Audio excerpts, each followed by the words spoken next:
Let's see.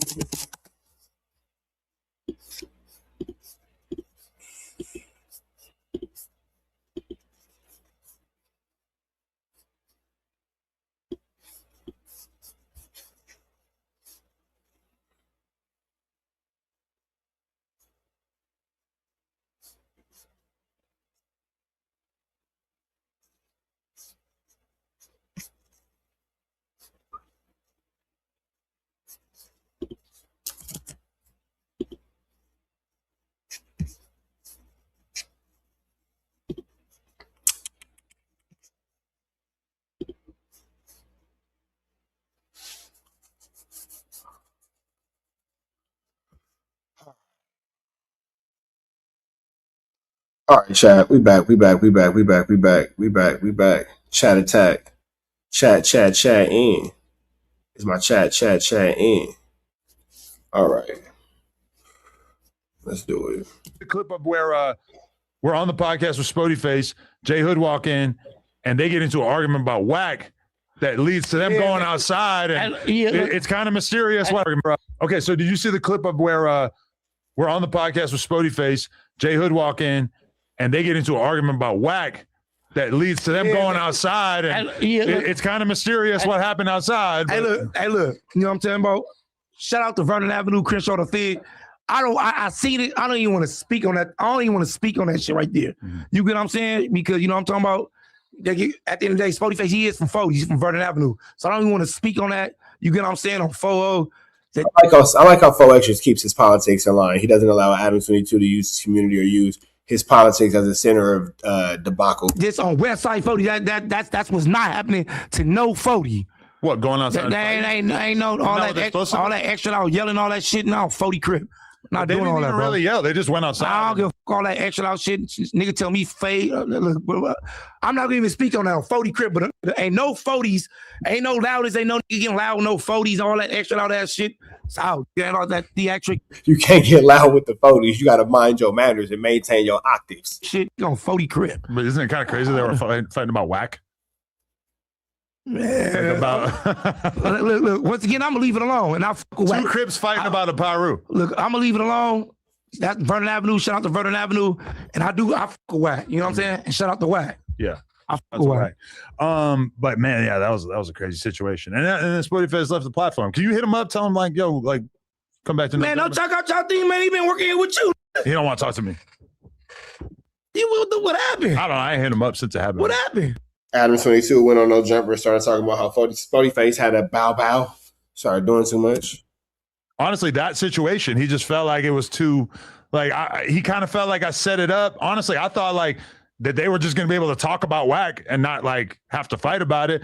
But you know, Spody Face disrespected him because Spody goes, that's a PC move, which Jay Hood was briefly on a 50-50 yard. So that was kind of him. Man, I'm about to call Spody Face. Oh, I love that idea. Wow. Let me call him, bro. Let me call him. Poetic justice. Let me call him. That nigga Adam said, I love that idea. This nigga Adam is sick. Let me call him real quick. Adam is sick, boy. I promise you, Chad. What do you guys think about this? Let me call him. This is the first time you called him and since y'all fell out? Yeah, I ain't called him in a minute. Big Gucci said he needed a DP for going on Back on Fig. I don't talk hood business.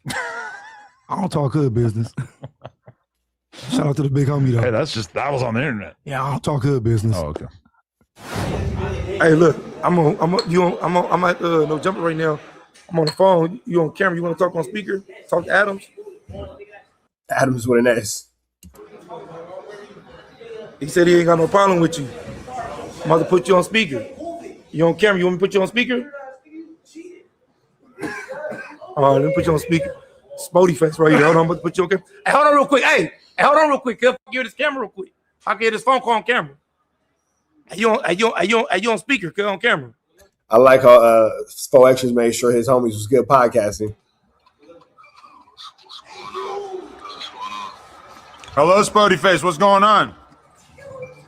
What's going on? Man, I seen you went on Back on Fig. I need a fade. Get a fade. You gotta fight back, though.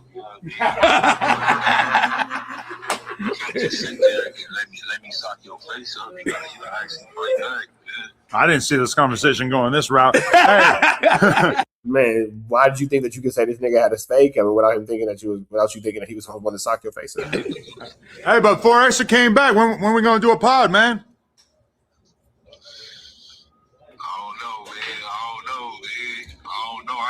I ain't opposed to it. I ain't got no problem with you.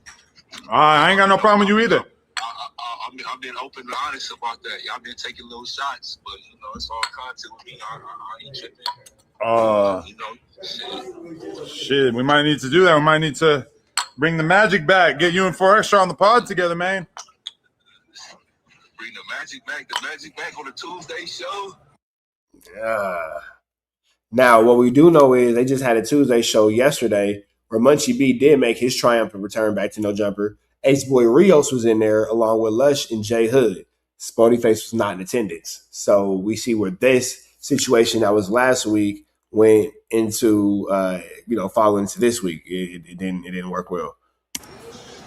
I think that man, that fight ran his course, man. No, Munchie B actually did in fact go back. Like I'm not making that up. No, he was on the Tuesday show yesterday. Let me show you guys this real quick because I know a lot of you guys don't have the membership, but I do, in fact, have the No Jumper membership. So let's go into this real quick. Let me see.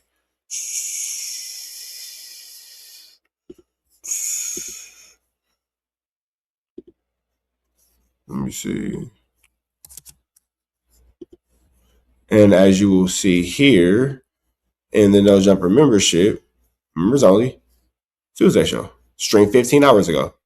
You have Lush, you have Munchie B, you have Adam, you have Rios, and you have J Hood. So, yeah, that happened. Oh, my bad. I didn't show y'all. My fault. My bad. I'm tripping. I guess I should have showed you the screen.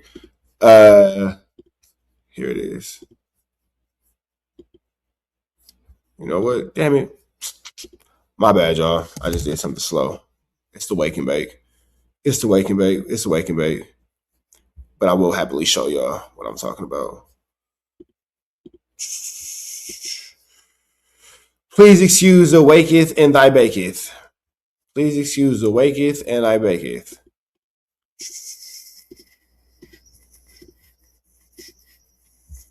All right, boom. So there you have it. Where you see Lush, where you see Munchie B, where you see Ace Boy Rios, where you see J Hood, and leading the charge, Adam 22. Triangle offense.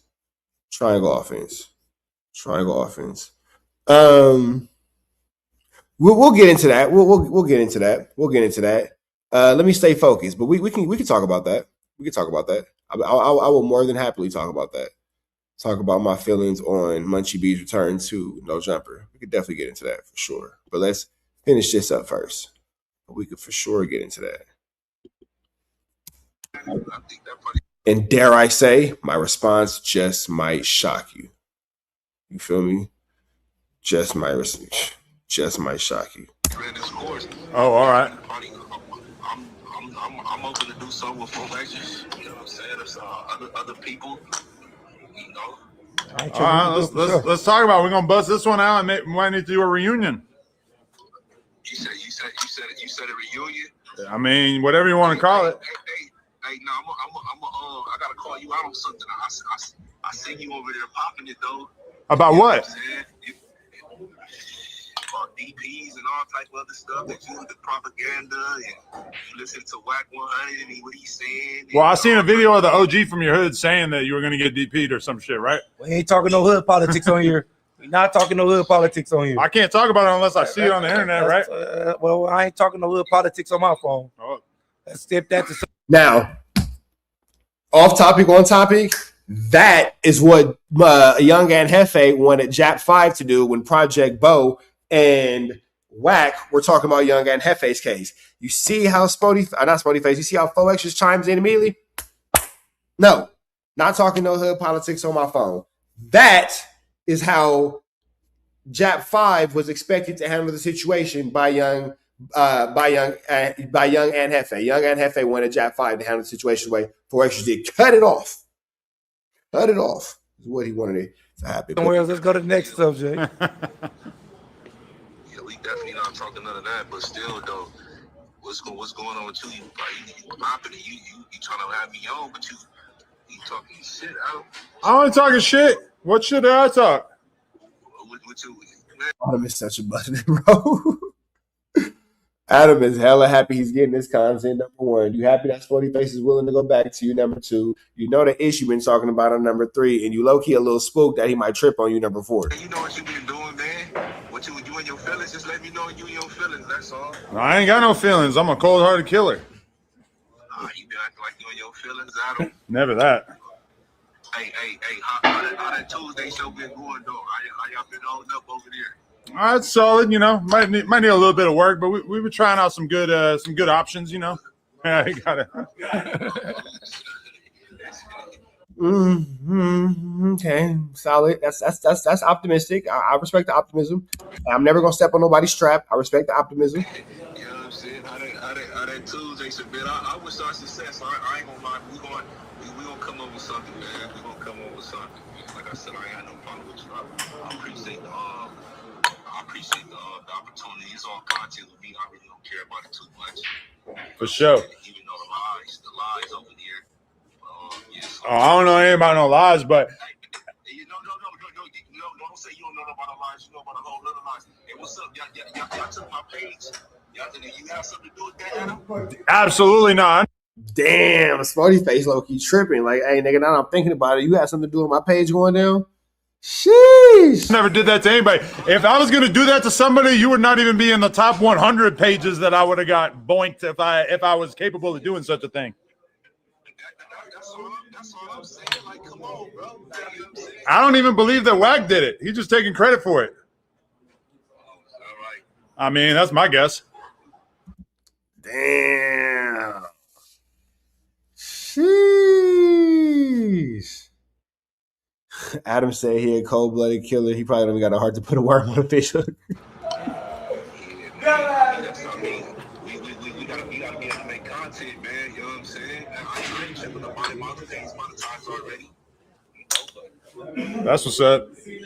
Hey, I'm a Poetic Justice subscriber. I sound like you was Poetic Justice hater. Hell no. They said the bullshit he talking about. He set up in my page, but that's not true. You was shooting shots at him. Come on. Hell no. Yo, why is your name 2TK in his phone? Turtle too. And why? Don't worry about it. Don't worry about it.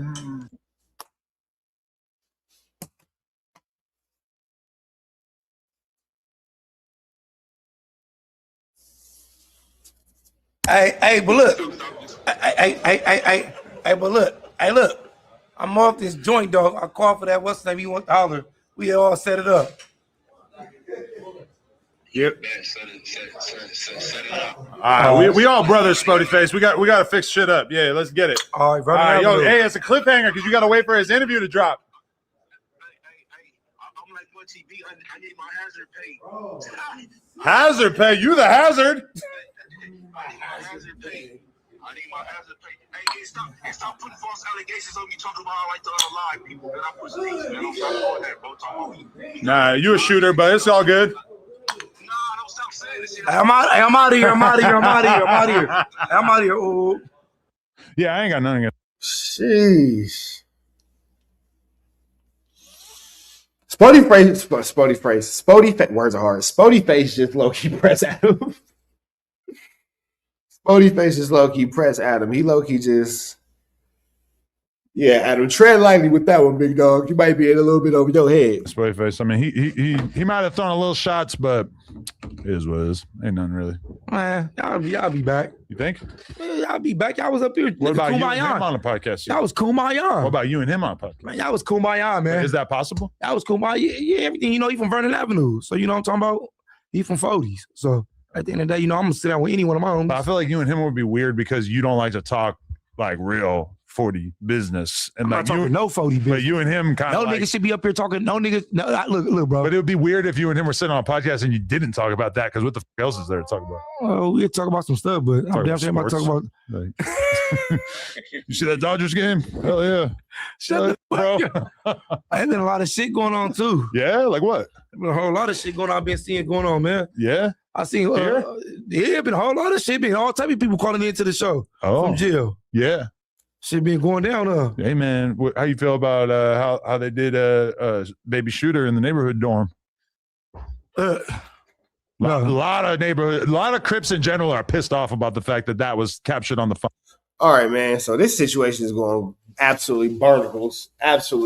But chat, y'all know the deal, man. We finna continue on with this good Kansiana. If you just came in, please hit the like, hit the comment, hit the subscribe button. Make sure you tap in what we got going on here at TNN. Don't like to talk like real 40 business. And I'm like not talking no 40 bitch. But you and him kind of no niggas should be up here talking. No niggas. No, look, bro. But it would be weird if you and him were sitting on a podcast and you didn't talk about that, because what the fuck else is there to talk about? Oh, we'll talk about some stuff, but I'm damn sure about to talk about. Like, you see that Dodgers game? Hell yeah.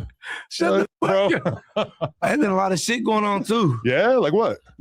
There's definitely been a lot of flu, flammery, skullduggery, and larceny going on. A whole lot of shit going on. I've been seeing going on, man. Yeah. I seen been a whole lot of shit. Been all type of people calling into the show from jail. Yeah. Shit been going down. Hey man, how you feel about how they did baby shooter in the neighborhood dorm? A lot of Crips in general are pissed off about the fact that was captured on the phone. Look, a lot of Crips are mad because it was the neighborhood Crips getting the betterment of a gangster Crip. Should it have been the other way around, you wouldn't have heard so much outrage. The internet is full of, again, I've said this before, outside of No Jumper, the internet is full of podcasters and platforms that are anti anything to do with rolling or neighborhood Crips for whatever political or personal reason. I'm not really 100% sure what this animosity is, but it is an actual fact that the majority of podcasters coming out of the Los Angeles area or platforms coming out of the Los Angeles area do not necessarily approve or have a taste for the neighborhood and or rich rolling Crips. Shout out to my homies, you know what I'm saying? But I would have gave his head up, but you know what I'm saying?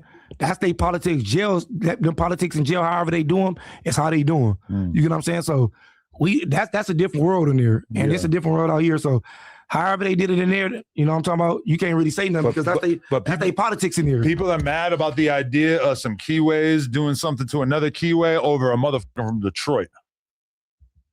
Look, man, once again, I don't know. I'm leading politics to that. That nigga said, I don't talk hood business, Adam.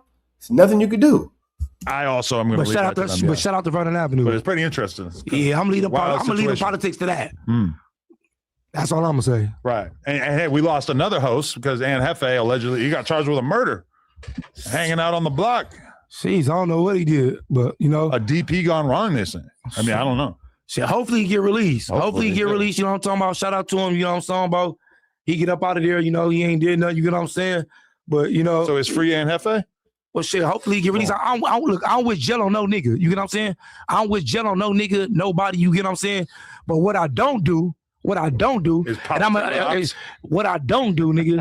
Hell no, nigga.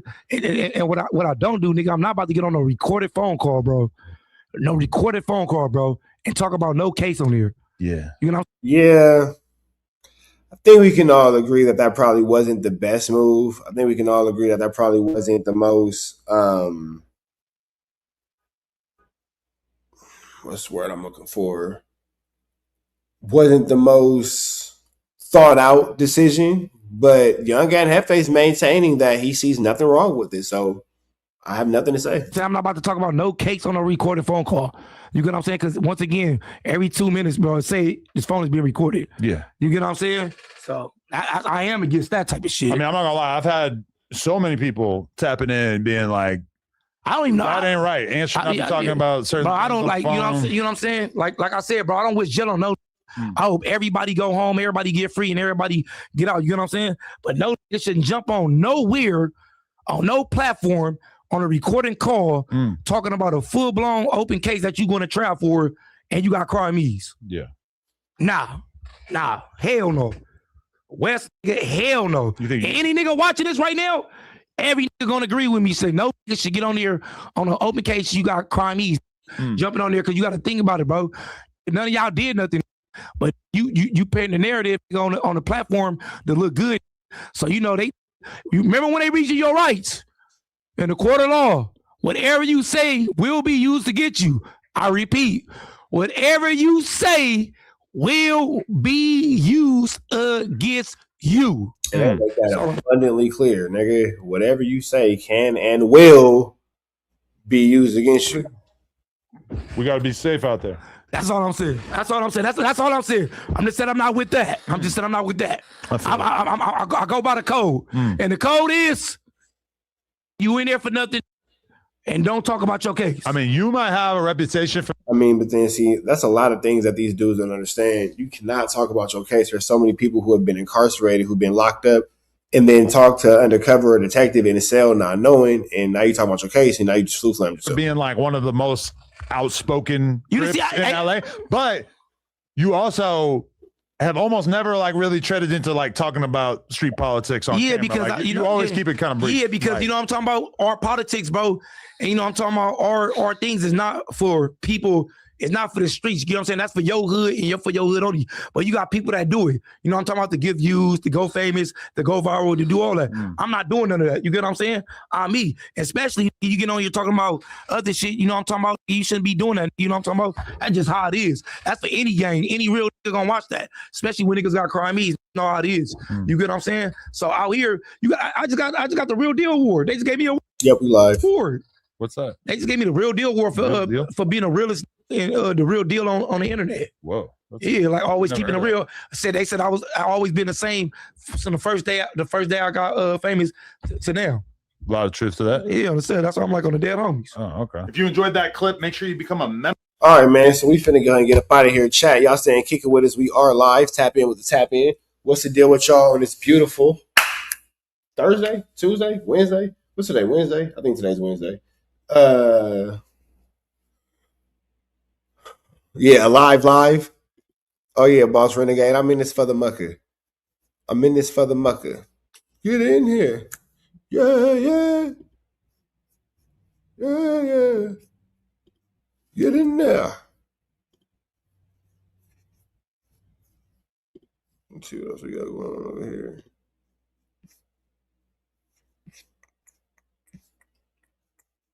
Shake your tambourine on, get yourself a whistle on, get your tambourine on, get yourself a whistle on. Do y'all care about the Swamp Stories, dude? Do y'all care about him seeing his face for the first time, or do y'all want to go straight into the Big U content? Chat, what y'all want to do?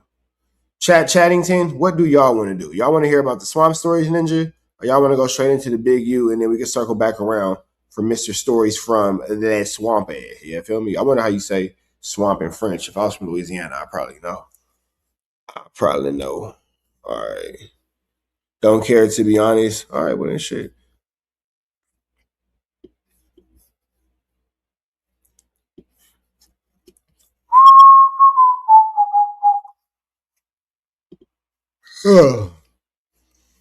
Jay and Alexis be looking like Drewski. All right. Another episode, everyone. Big U hit the Los Angeles County Jail and went to war immediately with many different sets. The Crip God, OG Rockhead from Santana Block, pulled up as well and had Big U's back. Man, check this out. He went through hell. I talk about the Los Angeles County Jail often. That's why I wanted to cover this. And I talk about its brutality, the Los Angeles County Jail. Sometimes people may think that I am overstating it or exaggerating, and I am absolutely not. Now, the Los Angeles County Jail is an extremely dangerous place. You can also describe for you what goes down in that Los Angeles County Jail, and many people do not make it out. I got caught in 85, and I fought them cases for first I started in HOJJ, and then because they had me as a keep away from WAC now, then I ended up making it to 4800, and then 4800, like I said, was a Crip model. 4800 was like one of the hardest situations you will ever see as a human being. To me, 4800 was an experiment on ignorance. You know what I mean? Like I was 18 when I got there. My first weekend there, I'll never forget it. We opened the door at 4800, I saw you here. You see a gust of wind. And it's a gust of wind, whoosh. And then all you hear is a bunch of men. It sounds like a insane asylum. And because everybody talking and hollering over the T, and you just thinking to yourself like, damn, nigga, did I make it to hell? What the hell did I get myself into? Hell, because everything you thinking is like, then when you look down the tier, you see shit throwing over the tier, and you see motherfuckers' hands out the bars, and then you thinking like, this is some real crazy shit. And then you 18 and you feel like you ready for it. And at my age, I felt like I wanted to go to 4800 because I felt that's where you had to go to prove yourself. Were you unable? That's crazy. Wanting to go to jail is an incredible way of looking at game banging. Wanting to go to jail, you strive to go here? Baker, Denver, Charlie. I was on A, but the only role I wasn't on is Charlie. Charlie. Yeah, when I first got to 4800, I come in 4800. I was on HOJ in Mainline. I got like 7 bags, and if you had to be in 40. I got like 7 weeks. I had like trash bags, net bags with all kind of cigarettes, candies, Zuzus and Wham Whams. I had a mask and acquired while I was on the main line. So when I first get to 4800, they put me on Baker Road. So the homies was on lockdown. They had just got through having a riot with the police. So they had a big ass riot with the sheriffs. So they had been on lockdown like 2 weeks. So cigarettes is going for maybe one pack of cigarettes is probably going for like, what, 40, 50 bucks or something? I can't really remember the number. But one candy was going for $5. Who were the homies that greeted you? Damn, that would have been a hell of a way to go into your jail sentence. You the one that got all the stuff. Niggas on lockdown, you for sure finna get some chili. Nobody, because I didn't tell nobody who I was. Because when I first get to 4800, right, we in the day room. And I'm bringing in my bags, and so the homies on the line is like, so the first one I see is Slowpoke. I get on him, and I see Hoover Sam. It's Hoover Sam, Slowpoke. You say Slowpoke, you talking about A-Trey Gangster? Yeah, A-Trey, me and him had word. And then I see Baby Gangster. Only one I really knew was Baby Gangster from Compton Crip. And so Baby Gangster, like, he immediately knew who I was. He like, bro, you got to go over on that side. I'm gonna tell them move you on that side, because you don't know where to go. When you first come in, the dudes, the tier tenders, or whatever the porters, whatever we call back then, gotta say what side you gonna go on. Either you from 60s, you from Hoovy, from whatever, and they gonna say this is where you go. So he told me I was going on Baker Road day room, so I went on Baker Road day room. So Hoover Sam, them all the porters and tier tenders is lined up on the wall, because I'm the only nigga come in with bags. And he like, man, you want to sell some of that shit? Yeah, boy, that's the county jail. You come in with them bags, a bag of goodies, particularly you coming in on a lockdown. Yeah, individuals are going to want to have at what you have inside of those bags. Perhaps they don't have much canteen inside of their cells because they've been on lockdown. Particularly, they're going at it with the sheriffs. They have them on a real lockdown. They're not letting them go to canteen. If you going at it with the sheriffs, they for sure finna take away every little amenity that the jail provides, for sure. Or any of that. So dudes are in there hungry, starving for food, starving for the cigarettes or whatever. So you're gonna better go in there and make money. But okay, so imagine then Big U is 18 years old. He's skinny at that time. You can't imagine the Big U that we see right here. You got to imagine that. We have footage, have pictures of him when he was that age. He was very small. He was still sort of tall, if you will. I believe he said he's 6'3", but he was skinny. And 18 years old, and he says he wanted to go inside of the Crip module. He wanted to go to 4800. 4800 at the time was indeed the Crip module. And it was, like, as he said, one of the worst things you ever seen in your life. It was vicious, extremely vicious. It is not a place for the weak. It is not a place for the meek whatsoever. If you have to stay down for your grits, or you just gonna be dog food, you in trouble. You're not even gonna make it out. I mean, they had some real hitters up in there. But now, Big U, he ends up squabbling with 3 and 4 people at one time. he asked for this. He said he went to a tank with some individuals in there, about 14, 15 individuals, apparently from oppositional hoods. And he said, when we take the chains off, finna squabble each other. Now, Rockhead's finna pop up in a minute on his interview. Rockhead from Santana Block. He about to surprise Big U. They're about to reminisce about what went on in 4800. Check this out. Check out Rockhead. When he pulls up, he's like the Crip God. Rockhead from Santana Block. When he pulls up. Now, those situations that those guys are in, it's literally like being in a gladiator school. You have to be battle ready because you for sure going to be battle tested. In that era, game banging was extremely serious, a lot more structured, a lot more politically sound, and certain things that happen today definitely would not have been allowed back in the original eras of these guys or, you know, the decades in past. But you have to remember that he starts off by saying this is a place that he wanted to go to prove himself. What can you possibly prove outside of more malice intent inside of a jail? So that just lets you know, kind of where his thinking was in that moment and where his intentions were. So, it just shows you that them dudes was living rough, man. They was living hard. But the 4800, he pulls up to the Crip Macho. Everyone bows down. Everyone. He got some hard hitters up in there. All of these individuals bow down to Rockhead. And watch this. I said, nah, man, hold on. I'm gotta find him. I'm like, but I'm listening. I can hear the homies down the tier. I hear Wack voice. I hear F-Bone. I hear Lil Looney. I'm listening. I hear Key Rock. I can hear niggas exchanging because, niggas talking over the tier. And I hear Big Cat way down the thing. I hear Mad. So I'm listening to all the homies. So then I'm like, man, send this kite down there. I send a kite to Wack. I send one to Kitty Rock and I send it. And I'm like, don't tell nobody I'm here. And Wack like, cuz that's you with all the bags. And I'm like, he send it back. And he's like, tell this nigga Kitty Rock, get on the chair. John J, you better send me a bag, cuz. I'm like, so I don't even answer Kitty Rock ass. He don't say Big U, but he say him a real name though. So I'm bagging shit up, sending them niggas bag. And Wack like, nigga, don't sell nobody nothing. Don't get them tear to shit. I'm gonna run all that shit. I'm like, all right, cuz, whatever. Ooh. So I'm sitting in the homies' bags. So while I'm sitting in homies' bags, I'm in there with a bunch of niggas from different sets.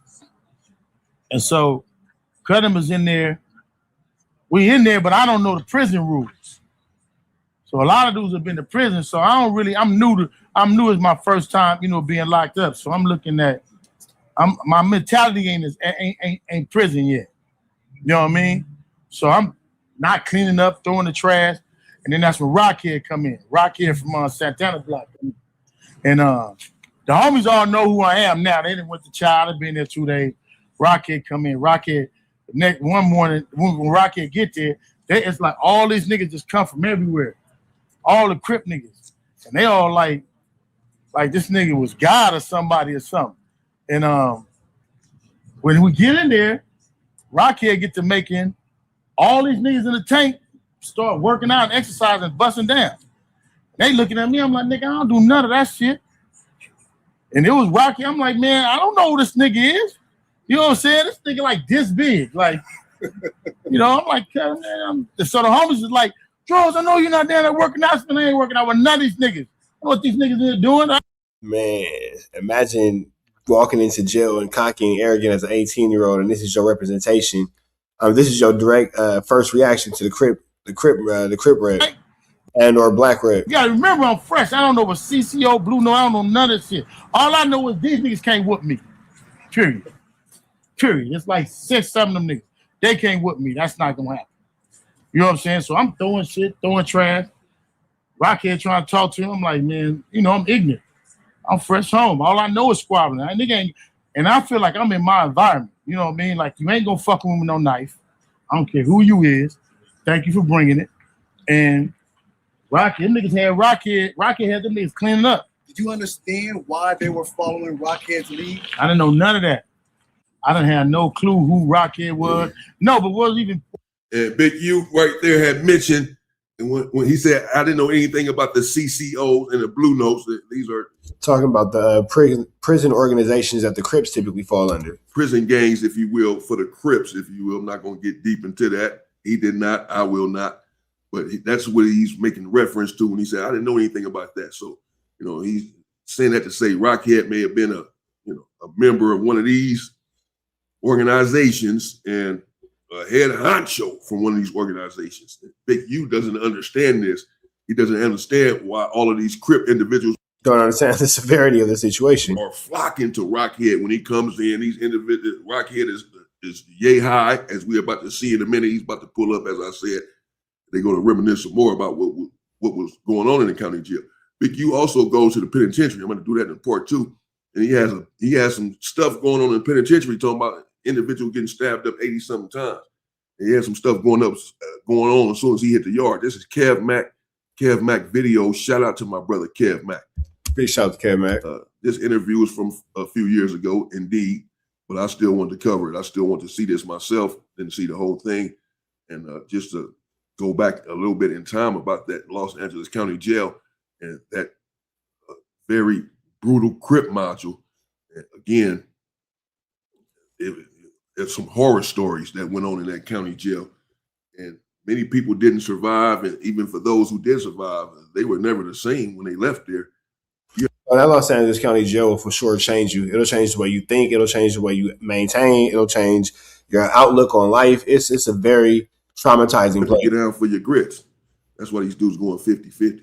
What was even funny to that was all of the other niggas who was supposed to be somebody, like all the tier tender niggas, who was the niggas that was free to walk around the jail and move around. When he came, it was like them niggas all went down a notch. So I'm just looking at like who this nigga is, like who is this nigga? Like, but then he was giving them niggas instructions. So he tell the story different. I tell a story. So anyway, make a long story short, I ended up beating up the niggas in the tank. He left and went, because he was the only nigga that was coming to get out. I'm like, damn, nigga, I need to get out on this motherfucker tier too. But they came and got him one day, and me and the nigga that was in the tank got into it over some shit. I don't even know. I probably was, knowing me, I was doing some stupid shit. I don't know, telling the truth, because I was like just like that. And when he came, they went and got him, but I was beating up like 3 niggas in the tank. I'm beating these niggas up. And then he come, they all talking, and Whacking like, nigga, y'all niggas don't talk to my homeboy. Who and Whacking like, what's that? I said, man, nothing. I got these niggas sitting on the toilet. And I just had them niggas sitting in the back of the I made them all sit in the back of the day room. I made them all sit in the back of the day room. It's crazy putting grown men in jail on timeout. You know, you got to sit in the corner where the table, you know how the tables is? I made them niggas all sit in the back. I beat all them niggas up. Rockhead like, man, that ain't how we do it. Crip, ooh, I said, man, yeah, whatever. Was there anything about the structure that was given that you used later on to apply? At that time, it wasn't no. At that time, like I said, I was 18. I was fresh in that. I was fresh in there. I had like 6 murders, or I don't know how many murders. I had so many cases. I wouldn't really, you know, your mind, your mentality was like, I'm knowing I'm going to the pen. I ain't finna listen to nobody but my homeboys. I mean, I had heard about the different prison gangs, but I didn't know who Rockhead was to that. You gave me about 5 names, right? And I always say the names always determine the character of the individual that's given, right? So what name that was given inside 4800 that the best apply to you? Motor Mouse. Well, I mean, the question you were asking, because when Motor Mouse came down from the pen, I'd already been rolling. I knew prison. I knew the county jail. So I was already laced. So when Mouse came down, Mouse was the one who was like, bro, that shit over with. Mouse was like, it's over with. He was like, man, these niggas got your name on the list. They're gonna try to, recruit you and all this. Like, it was Motor Mouse to me about as far as prison gang. Explain to us who Motor Mouth is, and explain to us when he said it's over with. What is that? Yeah. What's up, baby? So Motor Mouse came down about, I went in like 85, 86. Nigga, I wasn't even born. This nigga's already 18 in jail, committing to cripping. Like, I'm not even born. I can see why the old dudes be looking at us like, nigga, shut up. Nigga, you wasn't even born when we was doing this 1-2 step. Motor Mouse might have came like right before I came home, like 87. Motor Mouse? I thought it was Motor Mouth. Keep saying Motor Mouse though. Can't remember exactly when he came down, but Mouse was the man in the CCO, and when he came down, we was all in the cell. He was like, man, he wanted to holler at me, but he was already, hollering hollering at all the different dudes. It was whatever they. And when Big U says that, they told him that they have his name on the list, that they're going to try to recruit him. He's again referring to the CCOs or the Blue Notes, and that one of these prison gangs are going to try to recruit him. As he said, he had 6 murders or so. He already knew that he was headed to prison. That's why he was in the LA County Jail with the I don't care attitude, wanting to go to 4,800. Yeah, because you've already accepted your fate. And you said that if this is how it's going to be, I'm going to make it work the best way it can for my benefit. So I could definitely see this situation going left. Prove himself, wanted to put himself on the map. 18 years old, start making a name for himself behind those bars, knowing that he's headed to prison. And so he had a nonchalant attitude. But that changed at some point. Whatever their thing was, that was like their thing going. And I guess 4,800 was like the recruiting ground for what was going on, like starting dudes off. I don't know. You got to remember, I'm a young nigga then. I don't know like none of them the hierarchy. I can only tell you from somebody who's on the outside. I was nowhere in the ranks, nowhere. I just was the young nigga who was just, you know what I mean. And they already, I guess in '87 they was. In '87, it was probably on the decline. I do not know. I cannot address that. But when Mouse came down, Mouse was like, nah, none of my little homies doing that. Was it necessary? For what? To CCO, Blue Note, Blue Magic? No, well, I'm going to be honest with you. When I got to the pen, I didn't go see, I got out in '87. So from 1987 all the way to '91 is when I actually got to the pen. And then that's when I actually got to the pen is when I actually experienced CCO, Blue Notes, and all that. So it was a span between there. So I wasn't a kid when I actually got to the pen. When I actually got to the pen, I was already structured through the Nation of Islam. So by the time I got to the pen, I had already knew structure. I'd already been reading. I'd already been studying. My first time getting a book to really change me was reading Malcolm X autobiography. And then from there, me and Lil Fee used to always send me books to read. Now, isn't it crazy how when you're going into the jail system, you have to associate yourself with a group or organization bigger than yourself? It's definitely a strength in numbers type situation. But go read this book, read that. And me and Loke used to talk on the phone all the time. So mentally, as far as being structured and growing into manhood, I was already there. You know, but when I got to the pen, though, like I said, man, I'll be honest with you, I feel like there was a need for CCO, Blue Notes, and all that. I feel like knowing as a youngster and knowing what it was, we would have never had a place in prison had the CCOs in the Blue, had that never came. It wouldn't have never been able to, we'd have never been safe in there. What Mercurial best described as?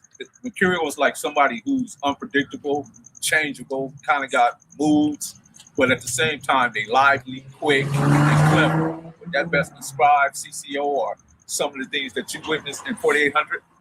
Well, nah, 4,800 was sick. I wouldn't even put CCOs with 4,800. I would say 4,800 in itself was a whole different sickness. 4,800 or anything going on in the LA County Jail, absolutely barnacles. Absolutely barnacles. Because them niggas wasn't moving right in 4,800. What I was seeing from some of the dudes who was coming down was, because my feeling towards a lot of niggas who was coming down from the pen was they was really just coming down to feed on the young niggas who was just coming to jail. Like, it was a lot of niggas raping niggas. It was a lot of niggas. It was either recruiting niggas, raping niggas, and doing shit like that. 4,800 wasn't cool to me. Whoa, plot twist. So was no structure in 4,800? No, there's no structure in 4,800. There's never been real structure in the county jail. It's not the same. It's extremely wild, extremely violent, partly because of the lack of structure. Everyone could nearly do what they want to do. You have individuals there, you have shot callers there, you have individuals that run the miles, But even that's just based upon favoritism. Whoever shot caller is, his hood is going to be favored and his homies. Individuals that run the entire county jail. But there are so many people in and out, people going home, people transferring to prison, what have you, people transferring to another part of the county jail, and new people being arrested every day by the thousands and coming into the county jail, that there's no structure. As soon as there's somebody being arrested right now and being taken to jail. You try to implement some sort of structure, it's a whole new group of people there. Whereas in the penitentiary, people are there for a lifetime. You got the same people in the yard for the past 20 years.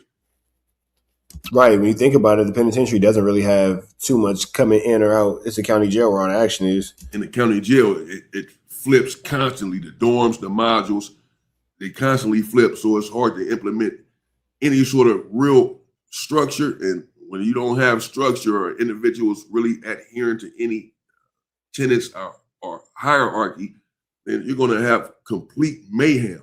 And that's what it is. It's complete mayhem oftentimes in the county jail. And if you do not stay down, if you do not know what you're doing, you're going to be in a world of trouble, at least at that time. But even now, it's still rather dangerous. It wasn't no structure in 40, and it couldn't have been. It would have been hard to be structured in 4000 because too many people was coming and going. It wasn't like you was guaranteed to be there for 5 years, 6 years. You don't know. Your case can get dropped tomorrow, and you didn't establish what it's gonna look like in your car, right. And then you gone. You know what I mean? And your car gonna fall apart. As soon as certain people leave, certain people come. You got homies you gotta remember, you got homies who was crackheads on the streets, really going through crack issues, who'd have been sober now. And then they get some weight up on them, and now they feel like they're in the jail running stuff, and you in the county jail being told what to do by a nigga that sleep under a bridge in a tent or in trash can fires that eat garbage. 2-3 years and finally getting their right mind back. But then you got a young nigga like me who coming in there who ain't never been high, who ain't never been on no drugs. And you want to be able to tell me what to do. And that ain't how that gonna happen. Because I know you. I know, like, nigga, as soon as you go home, you're gonna be back on this shit. Let me ask you something about 4800. You were in there. Did any wars ignite while you was in there? Any tribalism? What? Plenty. I mean, look, I'd be remiss to tell you, it was so many of them. It was us and everybody, and them and everybody. It was us. I mean, you know, I think the most famous one everybody talk about is when the police orchestrated a fight between us and H.J. Gangster. Yeah. When they orchestrated a fight between them and the eight. Now, that's when they used to have the gladiator fights, and there was a big thing in the Los Angeles County Jail about the correction officers putting these inmates in small spaces and allowing them to fight and betting on the fights. Trade gangsters. The police orchestrated this fight. The police set it up. I know all about that situation, and they're asking him about the wars and the most vicious wars that he went through in the county jail. And the first one he goes to, the one that comes to mind, is the one between the Rolling 60s, the neighborhoods, and the A-Trade gangsters that the police had set up. That's what they do. The police set it up, and those individuals clashed, and it was crazy. He's going to get into that, I'm sure. I'm going to have to do a part 2 then, probably a part 3, because he goes to the penitentiary as well and gets into that situation with the Blue Nose and the CCOs that he keeps referencing to when he got to the penitentiary. And some things were going down in there, and he had some incidents in there when he hit the yard in prison, as we can imagine. But this is at the time Big U was up and coming, right? 18 years old in the vicious, infamous Los Angeles County Jail. He wants to make a name for himself, as we just heard. And there's only one way to make a name for yourself in jail, for sure. He said this is where you prove yourself, not only in the county jail, but in 4800. You want to go to the most vicious module in the county jail. If you about that life, send me over there. Because as he said, he believed he can beat up everybody, and no one can do anything with him with a knife or any of that.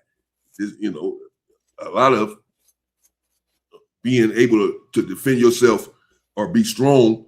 A lot of that is from a lot of that is just from your heart, and no matter what your size is, this is why he's saying Rockhead came in. Yeah, you got to have the will and the want to fight and protect yourself. Santana block, and he was yay big, but everyone began to bow down to this individual Rockhead. He had him working out everything else. And these are, we talking about some strong, vicious individuals in this module. This is 1986. We talking about, this, but as he said, individuals are coming down from the penitentiary. They're taking advantage of individuals in there. These dudes that's coming from the penitentiary, they didn't went in there and got some structure in the penitentiary. They didn't went and seen what it really is. And now they coming down, they more advanced. They are way more advanced. So now they're coming down and preying upon the individuals who are just coming in from the street and hitting these modules in the county jail and taking advantage of them in one way or another, as Big U alluded to. All of this stuff was happening. But again, in part 2, we're going to see Rockhead from Santana Block, who he's referring to, the infamous Rockhead, pull up. He walks up right here, surprises Big U, and they hug and everything, and then begin to talk about what was going on. With all that stuff going on, why the hell do you want to go there? Like, why are people striving to go there? With all that's going on in the county jail system, I want to stay away from that place. Down in the LA County Jail, 4800. As Big U says, he has a different story than what Rockhead has about what happened. We're going to hear Rockhead's part of it as well. But Rockhead is an individual with immense respect. You know that because Big U defers to him even in his interview. He basically came and took the interview over somewhat. But another individual ends up coming up too that had just got out from doing 28 years, and Big U and Rockhead deferred to him. Type of individual clearly that you don't want. Sheesh. 28 years of your life has been spent in confinement. Goodness gracious. Could you imagine? That's why. Mess with this other OG that had pulled up. We're going to get into all that in part 2. Shout out again to Big U. Shout out to Kev Mac. Big U also goes into a story about the feds and them trying to give him and his homies a RICO some years ago. Damn. See how that played out. And of course, we all know what his situation is right now. That's crazy that you talked about the feds trying to give your homies a RICO years ago, and here we are. He goes into all that. I might have to just get into all that because this is pretty interesting to me. Some of the things that he's went through in his life, because perhaps we can understand why people are how they are.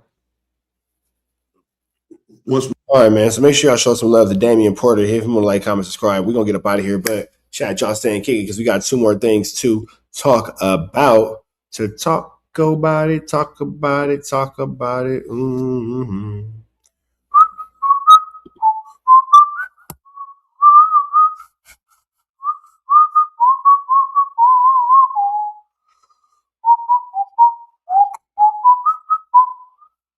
All right, let me see.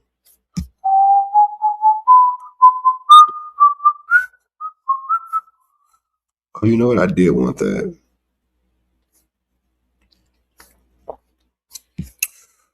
Well, I talk about it. Talk about you don't have to talk about. Oh, I saw that. Well, I talk about it. Talk about chicks. Get ready. You know what to do, chicks. I find you know you gotta be. Make sure y'all hit Chicks Move with a like, with a comment, with a good subscribe for everything he has going on at his YouTube channel. Make sure you follow, you like, you subscribe to Chicks Move. Let's jump into this Kantiana. Dave East and Fabulous got some problems. Let's go. With me everywhere. Now, shout out to the Let's Rap About It podcast. Shout out to my guy Mano. It looks like there might be a little bit of drama between Dave East and Fabulous. Either that or these guys are cooking up the best storyline ever. Now, fans have started to notice a little bit of tension and also hostility between Fabulous and Dave East. 4 months ago, when Dave East got accused of being a scammer, after breaking it down and explaining it to the podcast, Fab doubled down and said, nah, nigga, you're lying. On my heart, like, damn, I did that. Then I might consciously be trying to clear my name. But if I know a motherfucker is just trying to create something, go ahead, run with that. Because the narrative, like, I'm gonna waste time trying to clear that because you got motherfuckers that's gonna believe it regardless. Right, the lie is more exciting. Even if I show the proof, like, look, 100%. This nigga took the money. If I had actual proof of that transaction, you still got a group of people that's gonna believe. No, I think East did that. What do you think about that? Nah, I think East got the 30 ball. I think East Fab is saying Dave East is a scammy hammer, big dog. He's a flu flammer. Fab is calling a flu flam. See where this goes. That whole story. You just said me and Copper was the cheapest niggas. I'd have been splurging. I had that 30. Nigga, after all that talking, y'all wouldn't have Yeah. listen. I listened to the whole you spoke shit. for 45 minutes. Yeah, it was too long. Hands down, it niggas was be in 45. them rooms talking too long. think You're like, you got yeah, it. that nigga did it. You did it. Whatever that nigga say, whatever they said he did, that nigga did it. That's Brooklyn for you. Yeah, listen, You my man. I believe you though. He got that 30 ball. I got it. So you saying Dave got Yes, the 30? Sirski. So he was in on it, or he? I know who that not was to do no crimes with. It's a new Yo, FTD piece over there. You know it's so crazy because I'm the So now fast forward to the BET Awards. Let's Rap About It podcast goes to the awards as a crew. Now, after sitting down all day Now, together, you notice when Dave East and Mano and Jim Jones was hanging out in the 30s, Fabulous was not there. But one can arguably say Fabulous didn't come out to LA to hang out in the hood, despite the fact that Dave East is from Harlem, Rolling 30 Crip. Fabulous isn't. So I can see where Fabulous could be, not really feel the most comfortable in that scenario. there and doing interviews. When it came to the actual main show, everybody was together besides Fabulous. Now, I told you guys last week, Jim Jones got into it with a security guard at the show. From what it looked like, security was trying to get Jim Jones to move seats. And this was all happening while Max B was performing. While Mano and Jim Jones explained the story, Dave East took time out to call out Fabulous for basically being missing in action. He asked him, brother, I didn't see you sitting with us at the show. Are we too gangster for you? Let's give him context. Me and Jim, I'm sitting in the middle of a award show. I'm sitting in 311. Capo sitting in 310. he asked about a 317. He asking about somewhere else that we wasn't even sitting in. And Capo like, man, get the fuck away from me. Get the fuck away from me. He said, get the fuck out my face. Can't see your ticket, Get sir. from behind us. Get the fuck Is this away a from me. conspiracy theory? What's going on? Like, why are you standing behind us? My man, I'm word. like, yo, we ain't gonna do it like that. What's the problem, sir? Yeah, the seat. Listen, but I don't look. We got it. I don't know nothing about them seats, but imagine doing all that and they sitting in the correct seats. You know, we ain't even. This is where we sitting at. But it was too late though, because somebody that was filming right behind us. That was the people right behind us that filmed that. They caught so a good quick one. though, bro. Like quick. How you even know a Fast. nigga about to say what he about to say? They probably seen it coming, like, oh. Yeah, they seen the crash out coming. It was the first get the fuck. As soon as they seen the security coming up on y'all, get close to Jim, like, yeah, the security must have fought. He must have bumped his head. Get this. Jim Jones finna go crazy. So they wasn't, because I see a lot of stories My about. thing was why the black security sent him over there. I was like, it was like I think that they thought that maybe we was the faces that they knew, and maybe they thought that everybody in the row was with us. So the thing was like, yo, it wasn't about them trying to move you. It wasn't about them trying to get you out your seat. He actually came and said something to you about something that didn't even have nothing to do with you. You talking about a seat 5 seats down. Why are you asking So me? your response was valid. Get the fuck in my away from opinion, me, get the nigga. fuck away from me. Why are you Fuck why you wrong over with here you? for? I get it.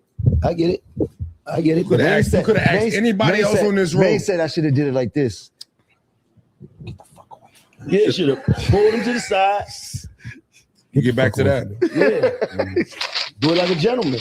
Fuck away from me, nigga. Oh no, I don't think Jim Jones is wrong. I think that security are asking you about your seats, and you're clearly in your correct seats, and they're asking you about the wrong seats, meaning they don't even need to be talking to you. That's security's problem. Yeah, like I thought I did it like a gentleman. I thought it was No, real that wasn't gentleman. that wasn't gentlemanly. This is the same thing. You don't have the skill. It's the same. It's a skill set. It's a skill set. That was a gentleman. For me, that was very gentleman-like. I agree. You did well. That was well. That was well. I think I handled that situation. That was very loud. How? wasn't loud. It wasn't loud. He enunciated his words so well that everybody is able to read him. Yeah, but nobody heard us No, because that's there was like when music the, that's going like on. when the music up in the car and you got to speak a little louder for niggas to hear you. That's all that was. It was loud in there. It wasn't like it was quiet in the spot and I said that. It was loud in there. No, you was loud. It was loud in there. It was loud in there. You was You right were- standing right next to him. I heard it all the way from down there. Where you was at? You was Right right next to him. next to me. Fuck Yeah, you mean you heard it from loud. down there? You right here. Listen, all I'm saying is, look, What I told you after that. Then I said, calm them down. I said 2 words, nigga. Brand safe. Now, that's why Fabulous don't want to sit with y'all, because Jim Jones is too busy crashing out at the BET Awards on security. And Fabulous don't want to sit around that. Repeat it. Brand safe. Brand safe, nigga. Let's get to the money, man. Mm-hmm. Come on, man. What the fuck me telling a nigga get the fuck away from me got to do with getting the money? Because what happens is that it gives the idea of what? We can't have these niggas nowhere. It gives the idea that you can't be controlled. It's not what we doing. They don't give that idea. It can. It didn't give that I'm not idea. saying it did. I'm saying it can. But we didn't get there yet. We're not going to get there. So then what we talking about? Prevention is better than cure. That's what we're talking it's about. nothing to prevent if we Can didn't I get ask there. a question? What's that now? Where was Spears at? I was on the other side. He was I feel backstage. like I was full blown away from you niggas. I feel like he be picking and choosing little moments to dip off from the let's rap about it. He had his seats though. I wanted to speak on this. I said, Spears was in the camera seats. I'm gonna wait till we all They put us in the together Bama seats. They had to ask Spears this in the nigga. camera I feel like seats. he think we a little too. We might we might bug out or something might go left, and he want to hear about it. BET assigned them seats. I didn't pick the BET seats. separated us. That's what BET did. Yeah, they must have didn't want me to be in I'm the. like, JB, I might have asked you 4 times. Where's Spears? We I ain't asked seen where him more. Donna was at, and when I asked where Donna is at, I know she's with Fab somewhere. Now, even though I do think it's strange that BET would That nigga Fab said, I don't want to sit with y'all niggas. Y'all got too much going on. not put him with the rest of his crew members, but I gotta believe Fabulous. I don't think he went to BET and said, yo, you see those 3 guys right there, those hoodlums? Put me in a whole different section, a whole different aisle away from them. To me personally, this is just a case of BET looking at Fabulous as somebody who's a platinum selling artist, somebody who's on a whole different level celebrity-wise. So it looked like they just treated him accordingly. Personally, I don't think Fab is going. But on the same time, so you got to remember, Fabulous was on BET a lot. Like, Fabulous had a whole relationship and a whole back and forth with BET. So you got to definitely consider that. Out of his way to avoid being seen with these guys in public. And listen, man, if we just spent all day together. Honestly, yeah, I don't think Fabulous did anything malice. I think that that's just kind of BET doing the BET thing. But y'all know the deal, chat. Let's continue on. Because I don't see that. I think that's just kind of a reach. Let me see.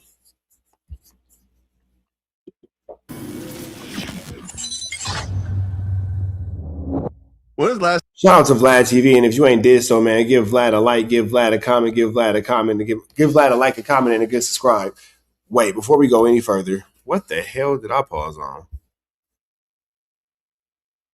Okay, this is how we're starting. Last time you shouted somebody in the air? When I went to jail and the guy hit me in the barbershop. Oh, So I got that in trouble with situation. 2 aggravated assaults for that. What happened with that exactly? The guy Kevin Spencer is he's the leader of the 4 Trey Gangster Crips in Fort Worth, Texas. I met the undercover police officer who brought down the whole operation. So it was called the Fishbowl. And it was an undercover white officer, just one white officer, was like a super cop named Tegan Broadwater. Tegan Broadwater infiltrated the Fishbowl and brought down 43 gang members over a matter of some few years, solved unsolved murders from the 90s. And this was one white dude went into a Crip neighborhood dressed in all red. Legendary. I'm talking about the new Donnie Brasco. Into a Crip neighborhood dressed in all red. Okay, let's see where this goes. Let's go. So when I started my youth work, I met one of the mothers who Officer Tegan had helped. So it was like almost 100 and something arrests. Out of those 100 and something arrests, 40 kids was without parents. So this white cop, Tegan Broadwater, went to the department and said, hey, we just got done all this work. Now how can we help the families, to help the kids? I just locked up all these dads. And so the department said, man, great work, man. Accolades. Because of what he did and what he saw from doing the undercover work and the relationships he built, he quit. And he wrote a book. And part of those book proceeds go back to the Home of Hope that's in the same neighborhood where he made all those arrests. So he gave his life back to, so when I met him, man, he's like a hero to me. because all the black kids, man, he the same, the hope for him. So the same community he arrested in, he went back and built a youth center for those kids. Now, that is a situation that you do have to pay attention to. You do have to pay attention to the reality that Charleston White does do a lot of youth work. You might not really care for his platform. You really might not care for how he comes across. But if you're going to call a spade, he do be helping them kids. You feel me? And it's very effective. So I actually brought 8 in there. So when I met Tegan, you know, the black neighborhood already, you know, feel some kind of way. The black police also feel some kind of way. So the main gangster, the main killer turned FBI informant. That's who attacked me in the barbershop. So he was the guy when I said, as long as you can fight and kill, all these niggas can snitch. That's why Woody can tell. If you got a reputation of fight and kill, you can snitch and niggas still shake your hand. So when I saw that, that's what made me start attacking the streets. He was my target. So everybody in my city is afraid to call him a snitch. Why? Because when he came back to our city, he says, can't nobody whoop me and won't nobody call him a snitch. So I'm the first. I mean, you call him that and just get whooped, but that doesn't change the fact that is, you know, you are what you are. Person to publicly call Kevin Spencer a snitch. Okay. So the barber at the barbershop, they set me up through my brother to come up there to bring, they wanted me to bring some shirts. So I'm saying, man, nigga, I don't bring shirts to niggas up here. So when I went up there, I don't even get my hair cut at the barbershop. Said, nigga, don't give me a look, don't take me up.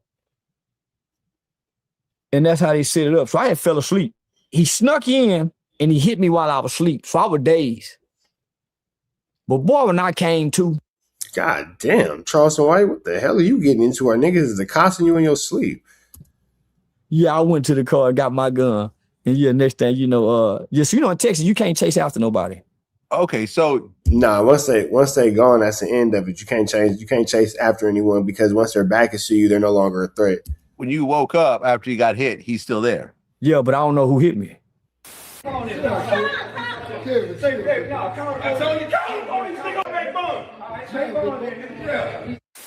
Okay. I'm dazed. See, I don't know who the fuck hit me. Run to your car, get your gun. No, so when they leave out, nigga, I don't know what. I just know I went to the car, and when I got my gun, the cameras got me running through the building. So I'm smart enough not to come like this. So I got the gun down like this here. Where that bitch ass nigga at? One of the guys who set it up. Having a gun down showed that you weren't putting innocent people in harm, and it showed that you were trying to make an attempt at public safety. Say he was in the bathroom. So I run to go into the bathroom, but at the peripheral, I see a car bagging up. So as soon as I come out the door, I start squeezing the trigger. And all the 911 call heard my wife in the background say, "No, Charleston, no." Oh, your wife was with you? No. Oh. She was upstairs at the beauty shop getting her hair done. Oh, okay. I just got attacked by Kelvin Spencer asleep in the barber chair. Hit me upside the head with a gun. No bullshit. I'm on my way to the hospital now. So he cut my hair first. So the haircut probably took 20 minutes, right? So I'm dozing off in the haircut. So I'm in and out as he's putting it down. Before he get the down good, man, I'm good asleep. He's good asleep. I just feel a bump. So I wake up to a blow. So right here on the left side of the head. I seen him out in public once before. And he made threats, but I had a gun. Nigga, Charleston White is a sick ninja, boy. He is a sick ninja. He don't give a damn. When I say Charleston White don't give a damn, Charleston White don't give a damn. He is sitting on camera talking to the police, and he don't care, and he wants you to know it.